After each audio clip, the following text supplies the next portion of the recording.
Okay, welcome back to Anime King 2. I got this one pretty recently, not so long ago, as I told you guys that I'm diving into more of the newer series, so yeah.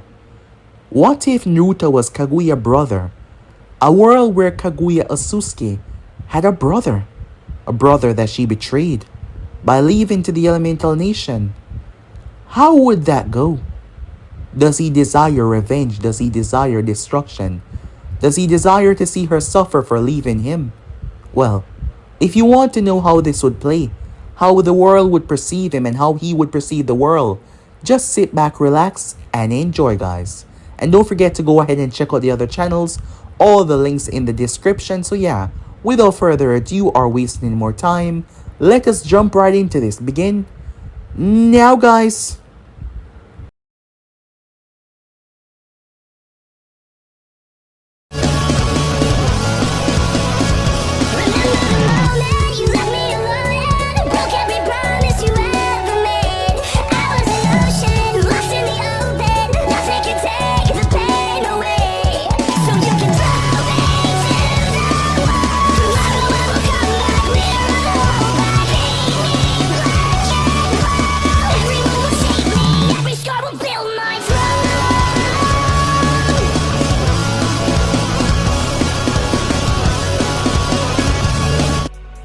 The void between dimension tore apart as Naruto stumbled through, his breath ragged, his clothing torn and stained with blood, the blood of his own kind.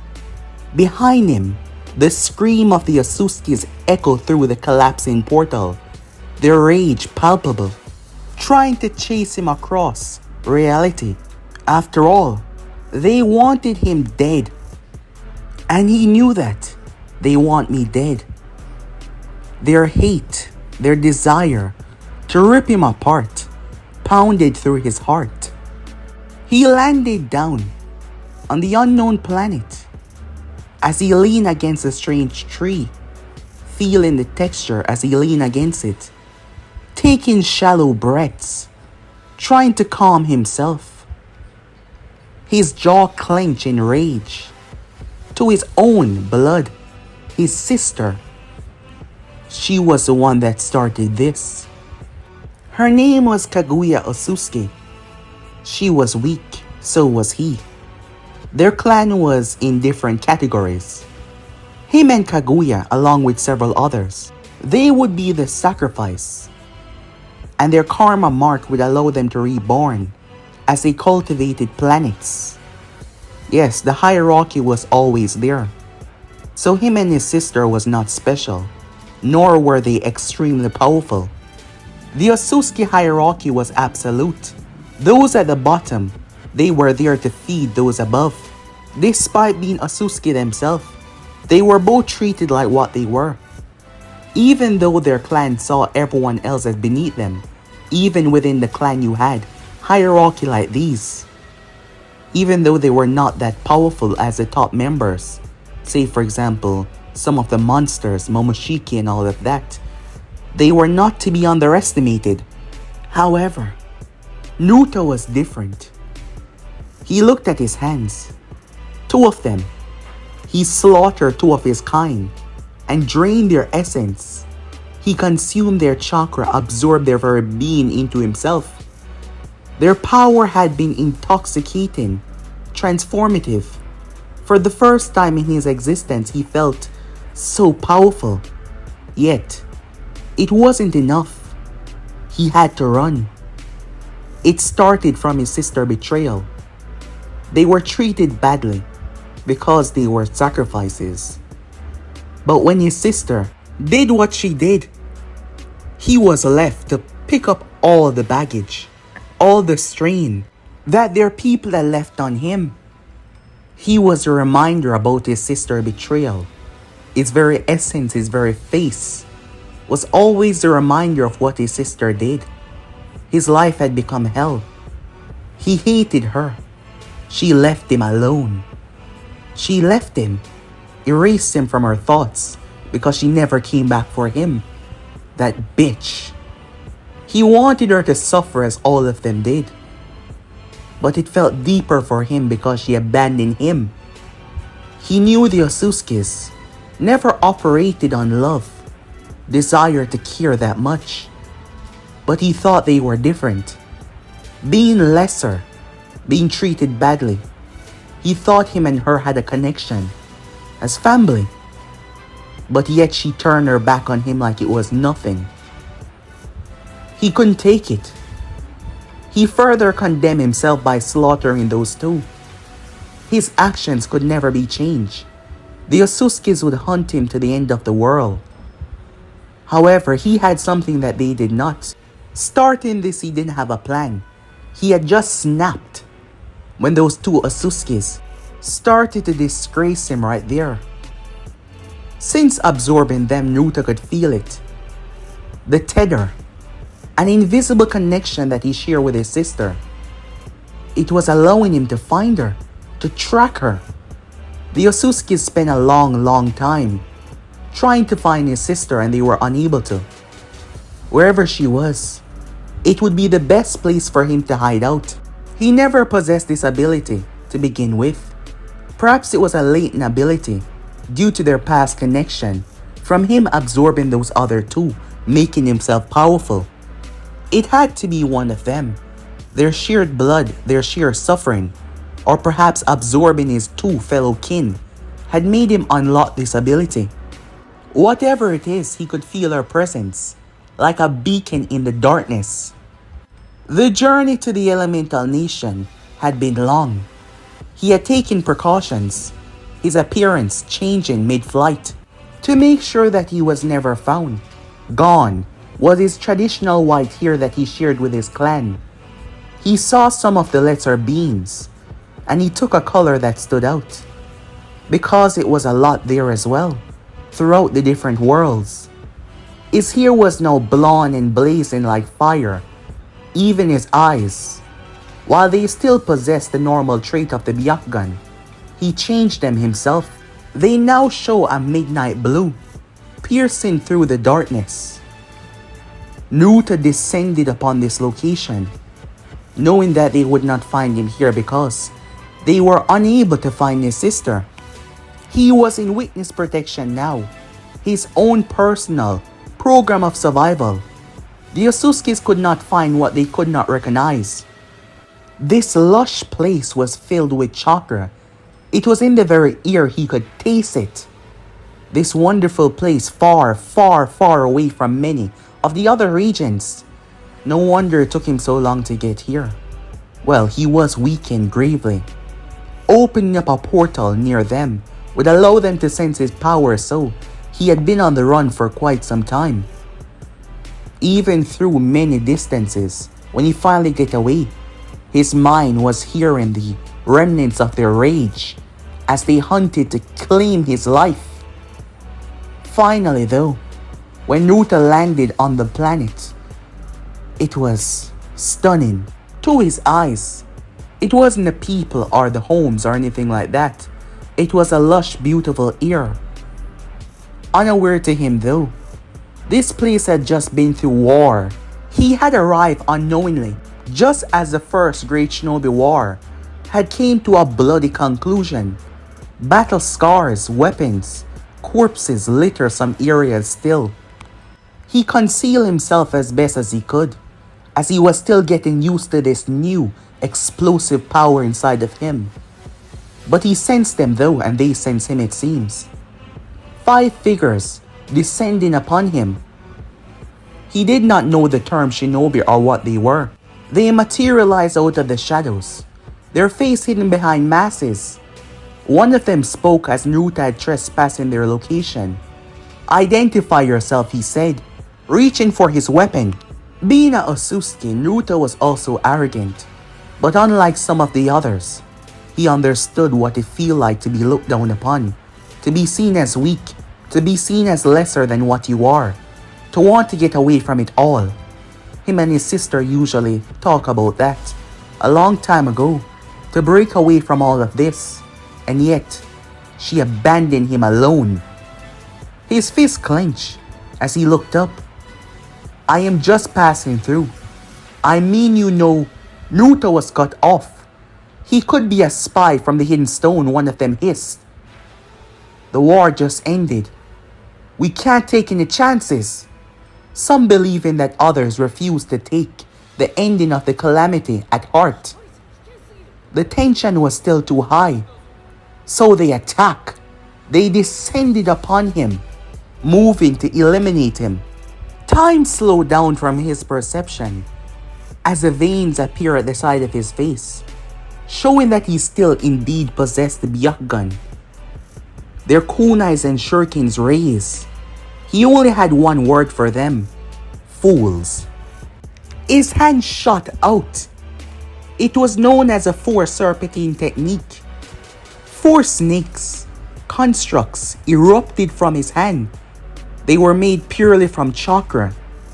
They blazed through the air faster than the shinobis could react. But it did not bite them or hatch onto them. It released a force when it made contact with their sternum.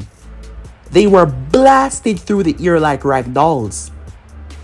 While Naruto may not be the strongest when it came to the Ōtsutsuki, his power was still terrifying, stunning them with his technique.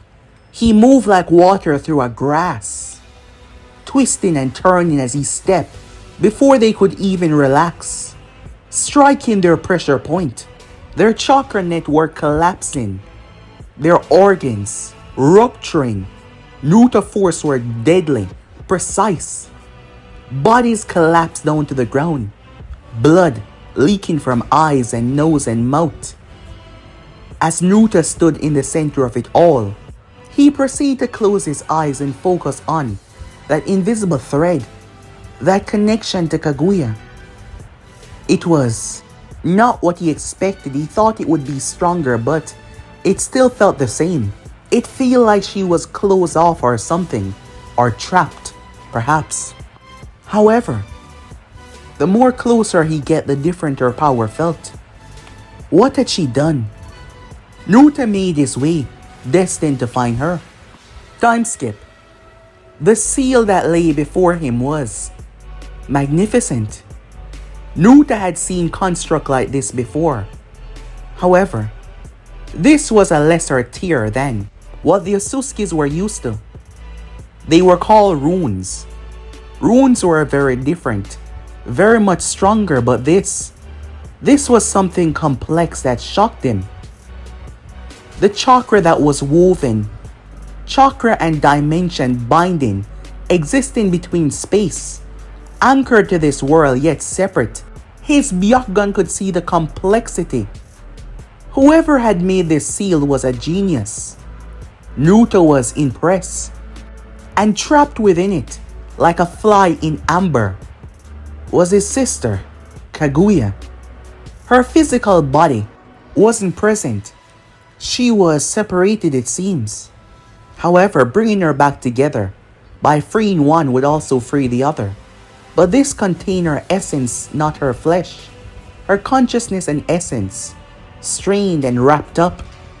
After consuming the other two Ōtsutskis, it wasn't just power Naruto had gained, the understanding more of himself, latent abilities that were locked away. He was stronger than ever. He reached with his own chakra, placing his hand on it. Strong, extremely strong, requiring complexity of different chakra elements to break it. It was the Ten Tails, but Naruto could feel they were fragmented in ways that he didn't understand. The Ten Tails was not whole. He could feel the connection through this planet, through this seal. That was surprising. He didn't understand what it was or what it had become, but that didn't matter right now. Whoever crafted this seal though, they crafted to contain their kind, the complexity of what they were, to make sure that his sister would not break it. As Naruto stood there, while Naruto couldn't free her, he could reach in though. Yes, he could. Due to their connection and his newfound ability, he could reach in, as this had everything that she was, her memory, her consciousness. His chakra soaked through it, like going through a sponge, droplets forming behind it. He reached into her consciousness, and suddenly, he was drowning in her memories. Kaguya arrived into this world. Ishiki also being there as well. He was seeing it all. Naruto saw it. Her meeting him. A human, mortal, fragile. Yet, in his eyes, she saw something she never knew in their cold hierarchy of their clan. Love. He saw now why her power felt so different. She consumed the chakra fruit, gaining power beyond measure, choosing to protect this world rather than harvesting this world. She bore his children, half-breeds. That's something that the clan wouldn't accept. And then, the betrayal. It was her sons that turned against her, believing that she's gone mad. Because they were right. The obsession, the fear that she lived with knowing that they would come, drove her to do what they would perceive as insane. The memory had a taste like ash and bitter regret. Naruto reached deeper as he felt her consciousness. When he opened his eyes, he was standing in a void of white light.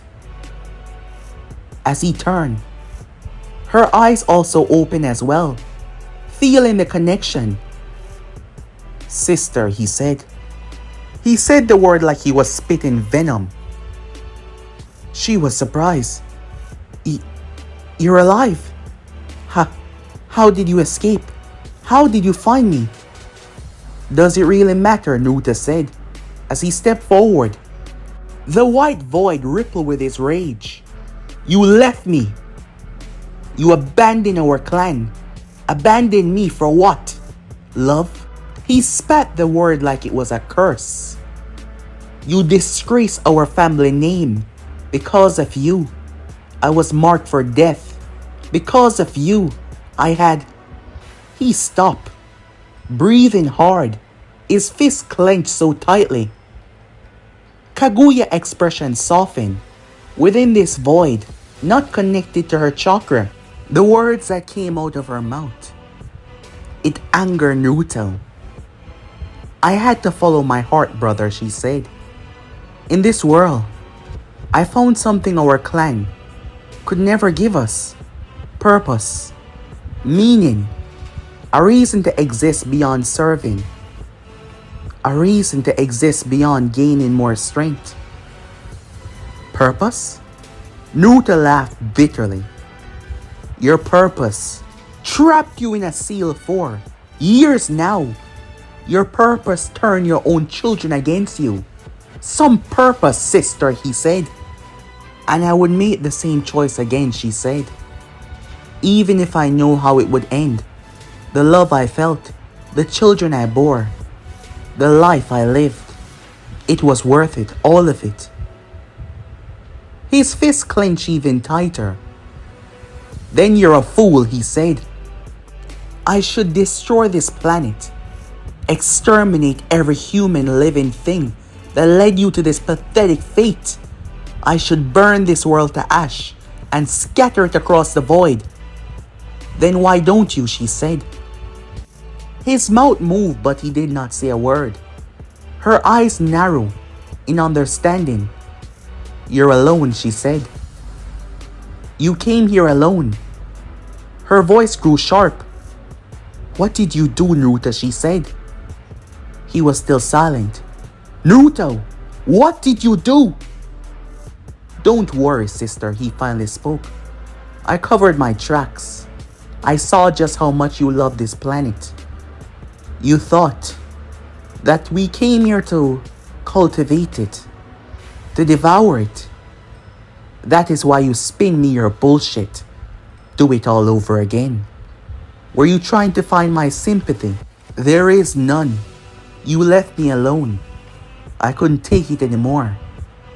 She understood. You killed them. You killed our own kind. That's why you're here. You're not searching for me. You're running. 2 of them, yes.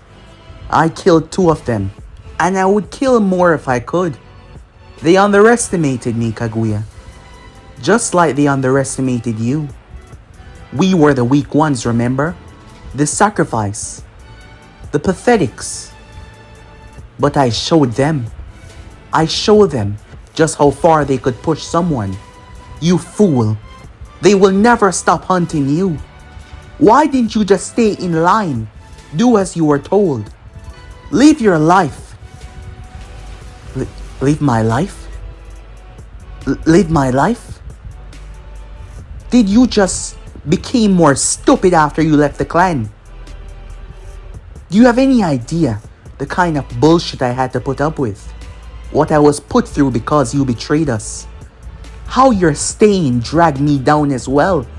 You wanted me to live my life? Let me guess. You thought in your mind that I would simply fall in line and things would be okay. Because I was okay with what we are. Have you forgotten the nights when we spoke about leaving together? When we spoke about creating something better? Have you forgotten all of those? She lowered her gaze. Pathetic. Screw you, said Naruto. You're gonna suffer in here. I'll never find a way to free you. I'll never find a way to grant you that freedom that you desire. No. No, you can't. You can't suffer here, Kaguya. Suffer like you forgot about me and left me to suffer. Naruto said as he severed the connection. He turned away and stepped off, not looking back in the slightest. He would not free her. She forgot about him believing that things would be okay with him. Like he didn't want to be free from their clan as well. So much rage was boiling inside of him right now. He tried his best to calm it all. Why though? Why? Not only did she choose this world, but she stuck around. Why? Was it for her children? Was it for the love that she felt? He needed to know. He wanted to know. It's not like there was much out there for him. He couldn't afford for them to find him. This was the safest place right now. Perhaps the two of them were always different. She even more than him. They weren't meant for love. They were meant to conquer, destroy, take over. Domination. All those words in one. They were supposed to harvest. They were never supposed to grow attached. They were never supposed to fall in love. They reproduce, they create, they dominate, they destroy. That was all, yet she sacrificed everything, even him. And she chose this planet. It seems like his sister was not the only source that he could now pick up on. It was based in his senses. He found the most vital. He could feel the vitality in their very blood. A large group of them gathered. Their chakra was so harmonizing, so lush, greater than any other. He made his way, desiring to understand, desiring to know. Naruto descended upon the shores. There was a massive island, spamming. There was a cutoff making three of them, the largest one in the center. The air tastes like salt and life. So relaxing to him. Naruto saw someone, a young woman, nearby the shore. She seemed no older than 18 years old. She sat there, bathing in the sunlight. She had red, beautiful hair that stand out, deep blue eyes, deeper than his. There was a calm about her, yet a discipline as well. She wore simple clothing, practical for fishing it seems, which she was doing. But he noticed a kunai holster, the weapons that the others had used upon him.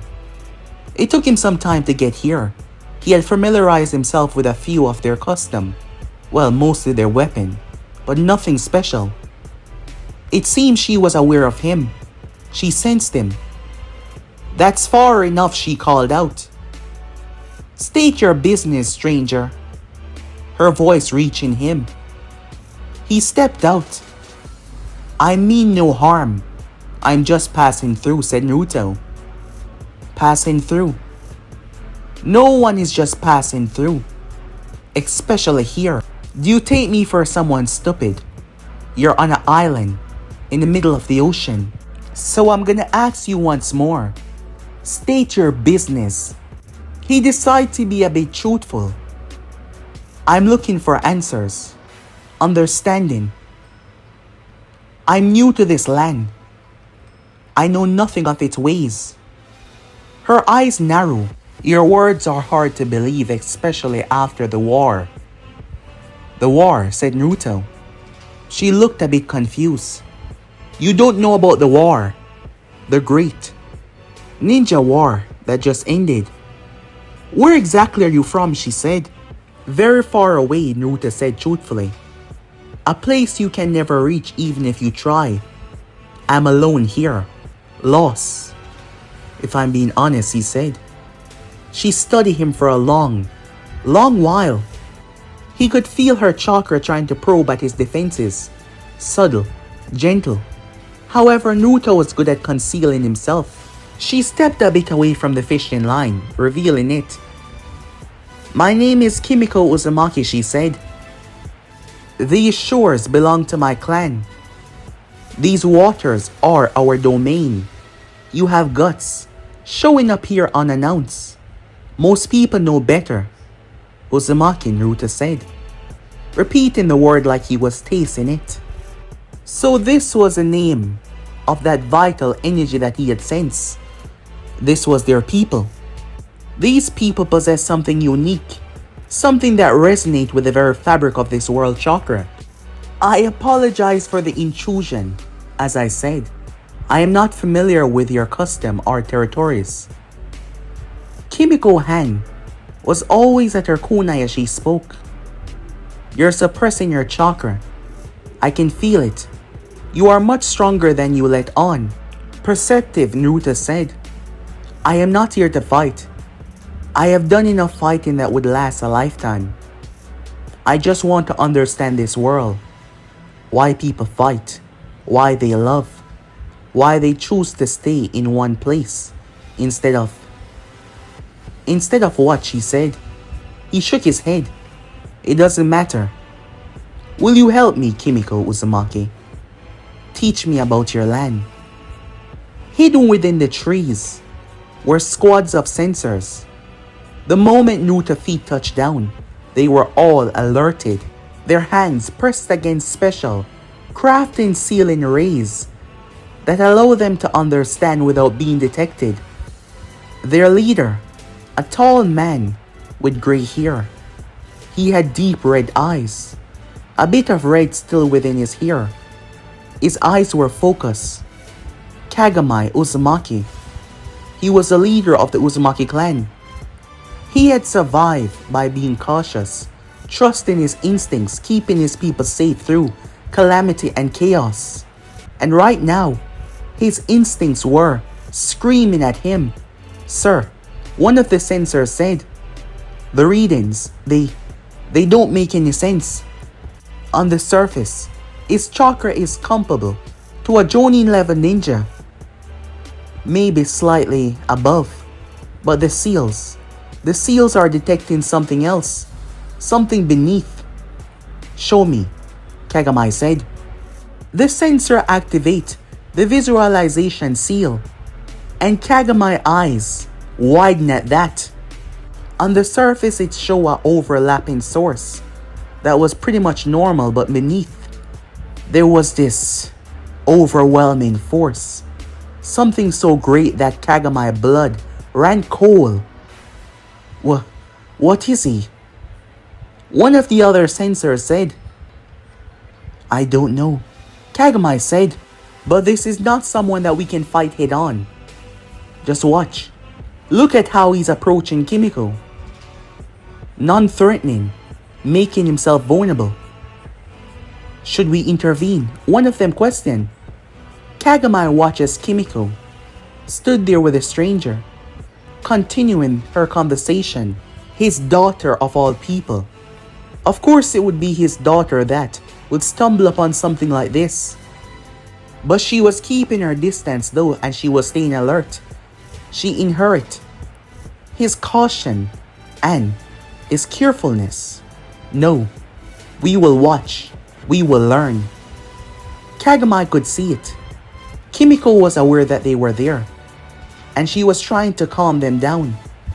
She was trying to understand herself. It was the subtle gestures that she gave off. It was not to the person in front of her, but to Kagami and the others. If we even take a hostile step, we strike with everything that we have, get everything prepared.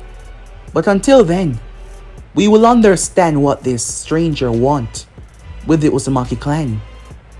Back on the shore, the stranger, he called himself Naruto, which clearly struck her as an odd name.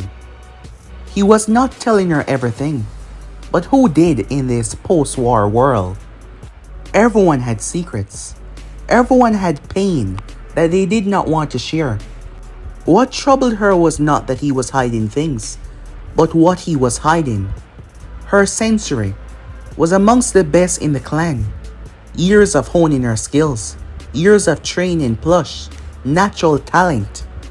She could feel chakra signatures from a mile away. She could tell the difference in chakra types and energies. She could read emotion through chakra intent. She could see the flow of someone's life force. And this man's chakra was wrong. Not evil, not malicious. It was just fundamentally different from anything that she has ever encountered. It was like he was human shape, but underneath was something else entirely. Something that wasn't from any of the 5 great nations or any of the minor ones.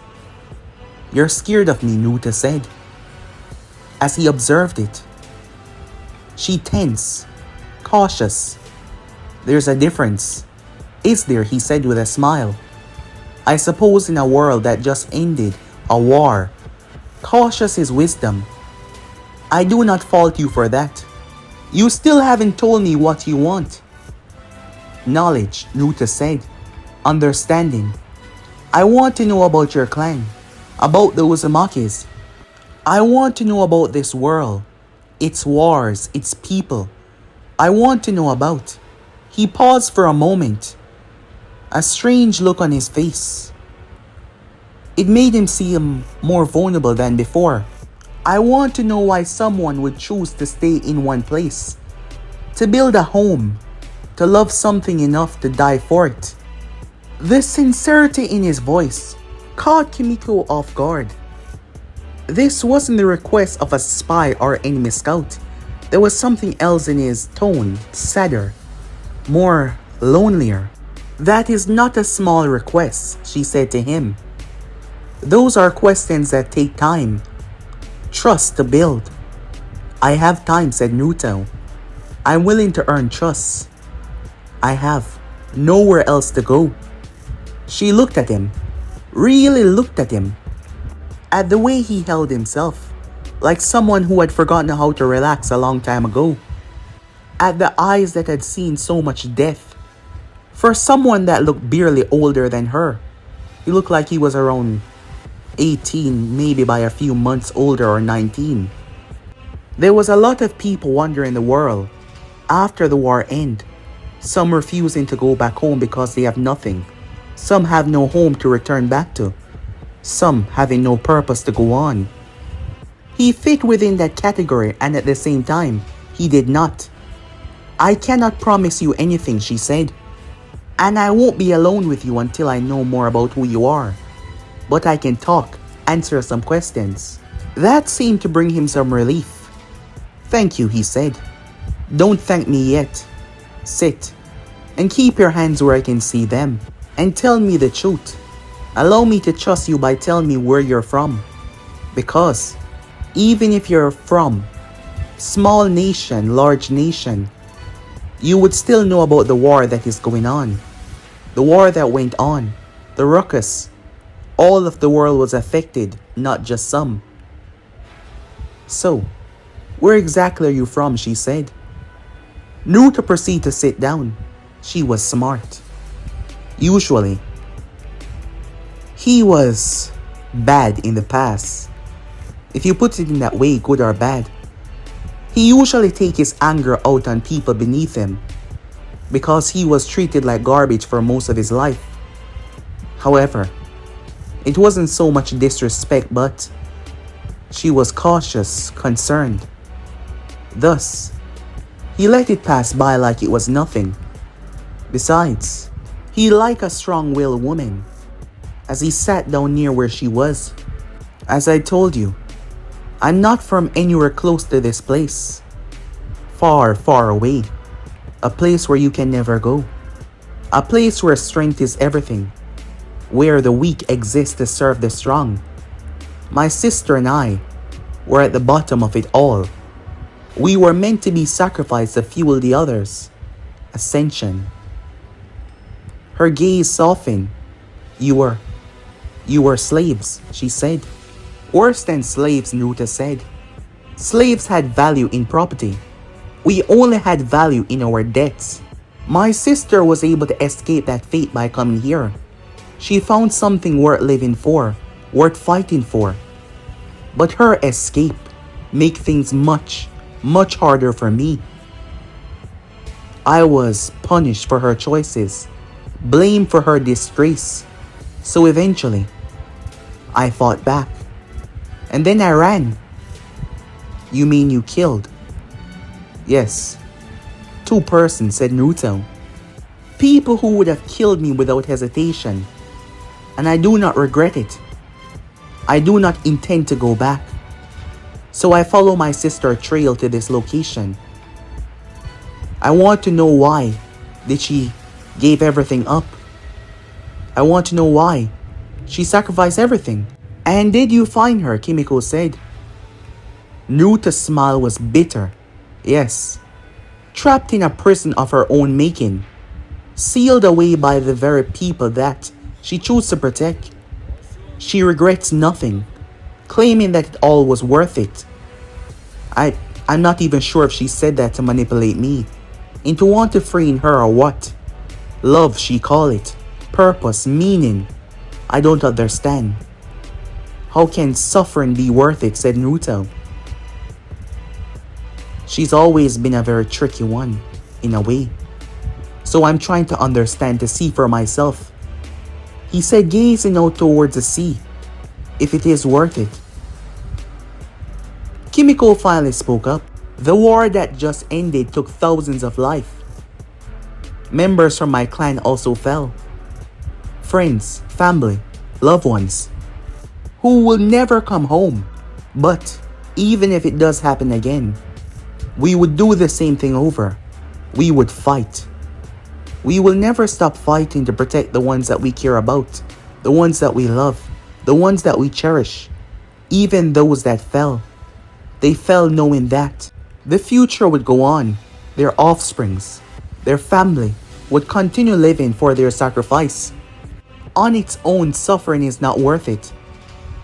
But seeing what we're suffering for, that gives you meaning, that gives you purpose to continue on. The question is whether you can do it or not. I don't know, he admitted. That is what I'm trying to figure out, he said. She got to her feet. Then maybe you came to the right place after all. Those who mock your value, knowledge, skill in arts, the protection of our own. We survive long because we are strong, smart, and careful.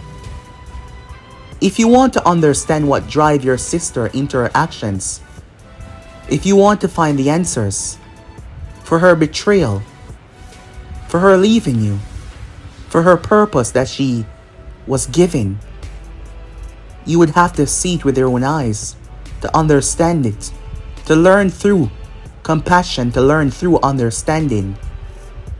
She picked up the fishing rod. Come on, she said. I will take you to speak to our leader. Naruto looked towards her, surprised.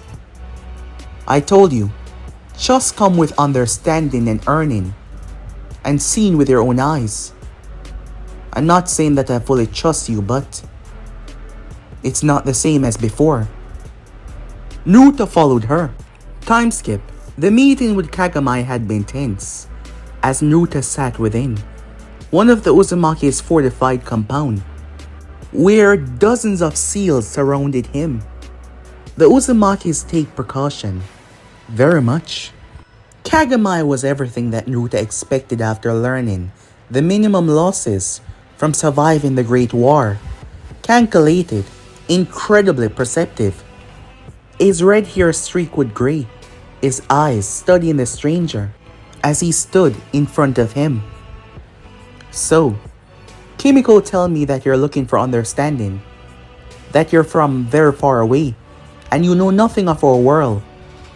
Yet you possess power that make my best sensors nervous.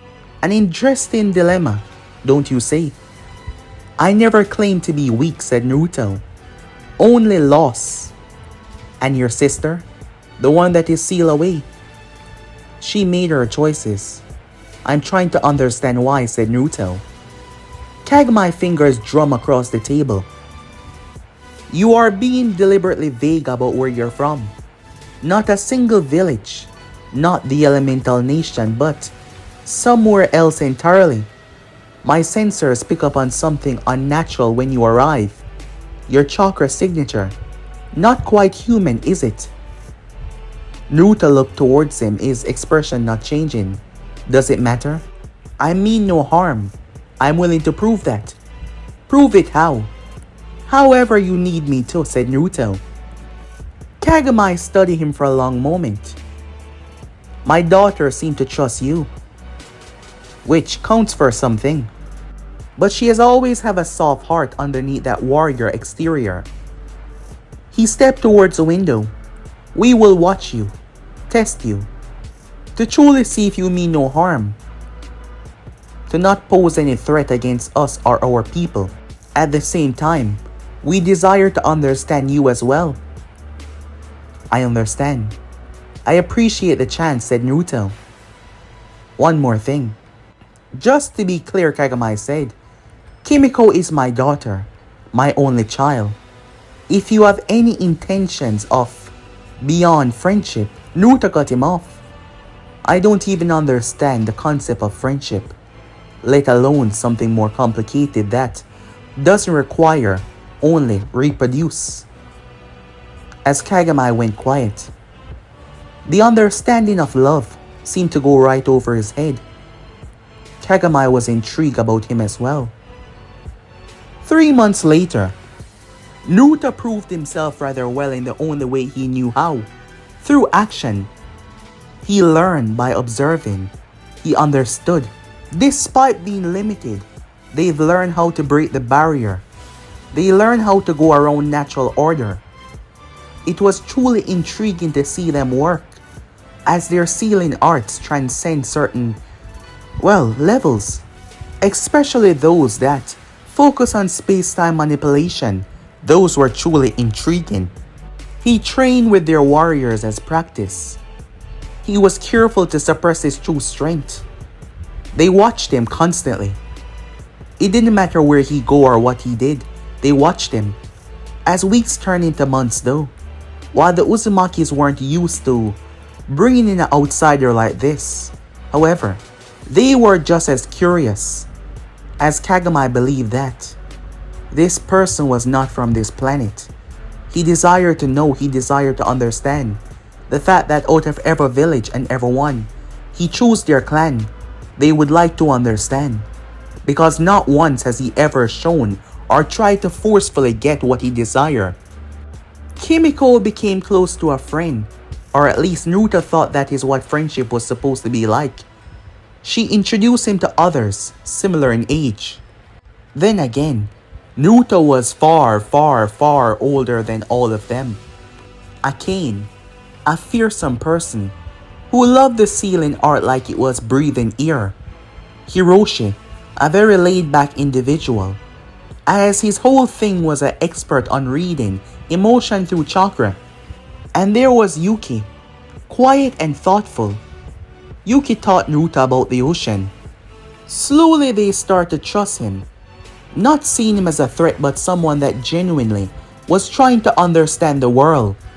One evening they sat on the shore as Kimiko said, "You're not what I expected." "What did you expect?" "I don't know, something dangerous with all that power. Something hard to understand."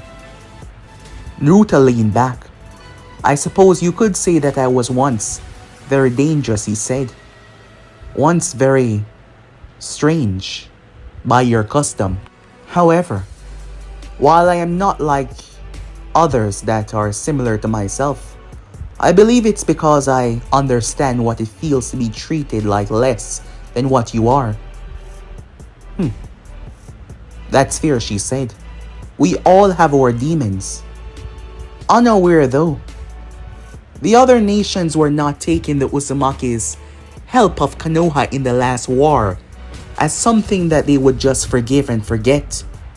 At the Hidden Stone Village, Oniki, he was the third Tishikage, stood before him was a map of the elemental nation. As his people were there, but also a hulking man. He was the third Raikage. Despite Oniki being the host, his overall presence dominated the room, and partially obscured by shadow was the third Mizukage, a tall figure, black satchel, no visual pupils in their dark eyes. His expression was rather unreadable within his dark Kiri attire. "Gentlemen," Oniki said, "we all know why we're here. The First Great War ended with Konoha in the position of great power, a position they achieved due to one main factor." He tapped the map. "Uzu." The Raikage growled. "Their sealing techniques gave Konoha a great advantage. Half of our casualties came from explosion seals and barrier techniques that we could not counter." The Raikage ended angrily. "The Uzumakis made Konoha victory almost certain," the third Mizukage added. His voice was naturally calm as he spoke. "And they will do so again if they continue to support the Leaf." Oniki nodded at that. "Which is why we must act first. The first is over and the second will begin. We all know that. We shall remove Konoha's greatest ally from the board. We shall destroy the Uzumakis." As they all seemed to have the same thought in mind. "A bold plan," the Raikage said. "Ambitious. But what I desire to know is, can we manage it? If we choose to underestimate the Uzumakis, it would be the end of us all. Which is why we don't attack alone," Oniki said, as he pointed to another part of the map with several smaller villages. "We have secured support from Taki, the Grass, and several minor nations. However, we bring our trump cards." "The tail beasts," the third Mizukage said. "Exactly. The Hidden Stone is willing to commit. The 4 and the 5 tails."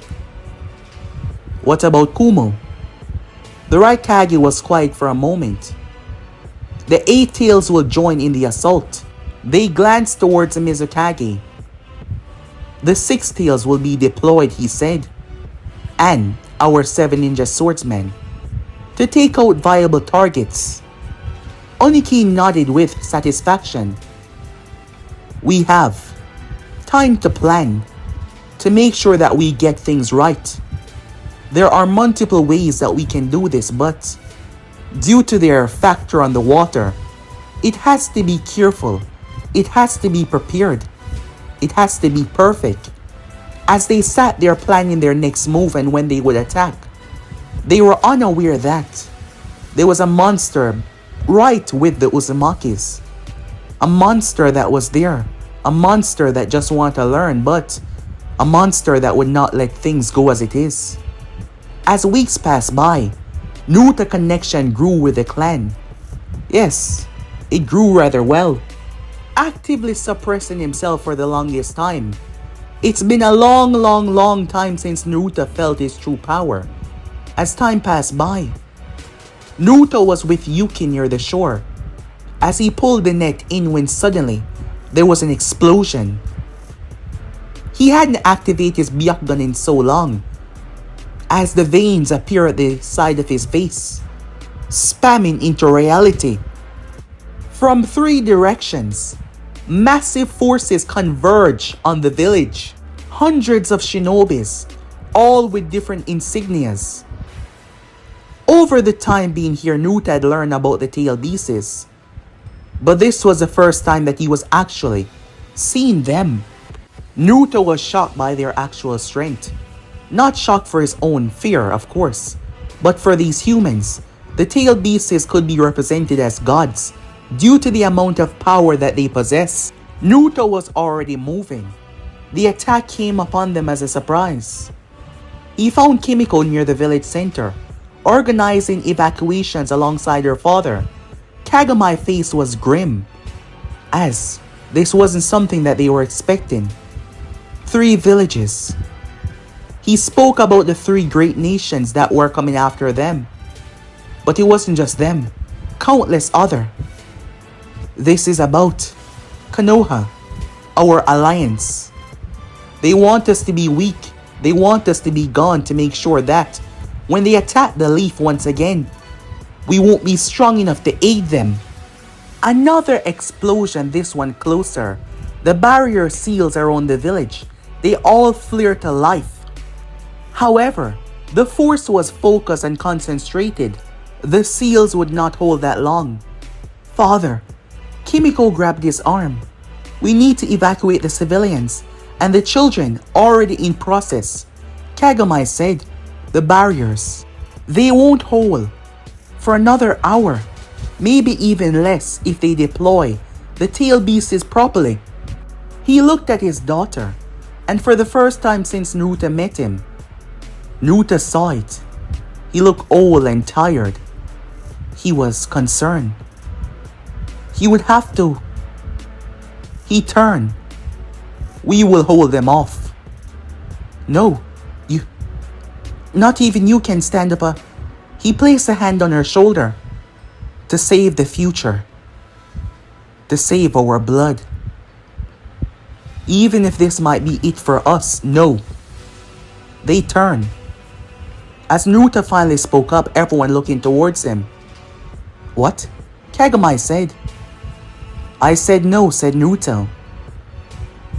As they saw the blue in his eyes vanishing away. And they saw it. His Byakugan. For the first time they saw those eyes. The veins pulsating. They felt his power. As if it was under lock and key finally opening up. You gave me shelter when I had nowhere to go. You taught me when I knew nothing. You showed me kindness when I don't deserve it. So, I shall not just watch while your village is destroyed. Naruto, Kimiko said, stay here. I will handle them. He looked towards the tail beasts and the people. Handle them, Kagami said. Boy, there are thousands of enemy shinobis. 4 tail beasts. 3 Kage level shinobi power combined. You can't. Naruto smiled. Watch me, he said. His power exploded out. It was like a tsunami. For a long time now, he's been suppressing it. However, it didn't matter about his kin right now. What mattered was these people protection. Absorbing those 2 Ōtsutskis made Naruto far, far stronger than he ever was. While these people have their tail beasts and have their numbers, he was a one-man army. Kimiko was frightened. The power that came from Naruto was something that she didn't believe was possible. By the gods. Hiroshi said, What is he? They were all stunned, shocked, beyond their wildest belief. Kimiko watched as Naruto took to the sky. He could fly? As she watched him descend into the chaos, she whispered to herself, Please, please come back, she said, concerned for his safety. Meanwhile, the coalition had expected forces on the outside more, but they realized that most of it went on the inside. Seems like they were trying to evacuate as fast as they could. But it did not really matter though. They had them surrounded. Weeks of planning, preparing for the exact points, the exact moments. They were going to crush them. However, their sensors started to pick up something strange. What is boom? An explosion landed between them. Naruto's eyes tracked. He moved like a blur. They could not keep up. Ōtsutsuki, on the back floor right there. He watched as his shinobis were being blasted away. What the hell is that? Some start to shout, fall back. Something moved past them with a speed unlike any other. Bodies crumbled and fell down to the ground, collapsing like they were mere puppets, caught in their strings. Ōtsutsuki watched as they were being blasted away, believing that this was just a strong Uzumaki warrior, someone they had to take out first. He shouted back, all forces converge. Bring the A-tail forward. Kill him now, Ōtsutsuki said, seeing just how much of their troops were being destroyed so quickly. Unfortunately for them though, as Naruto stood in the middle of at least around 20 bodies already on the ground. As they converge upon him, Naruto let loose. He wasn't angry. In fact, he was smiling. A part of him missed the dominance.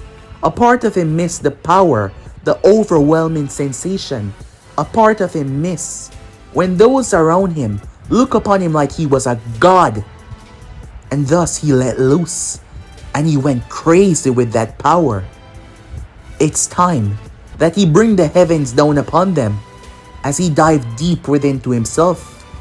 The monsters, the beasts, all converge upon him, believing that with their numbers it would be over even the power of the 8 tails, exploding outwards. Come, said Naruto, you filthy beasts. As he stepped upon one of the corpses, his eyes locked on them. But guys, the end episode right here. If you want to see the next part, you already know what to do. Like, subscribe, comment down below, and turn on that bell notifications they posted. Don't forget to share to all of your friends in your social media platform. But I'm out for now. See you guys soon. Peace, guys.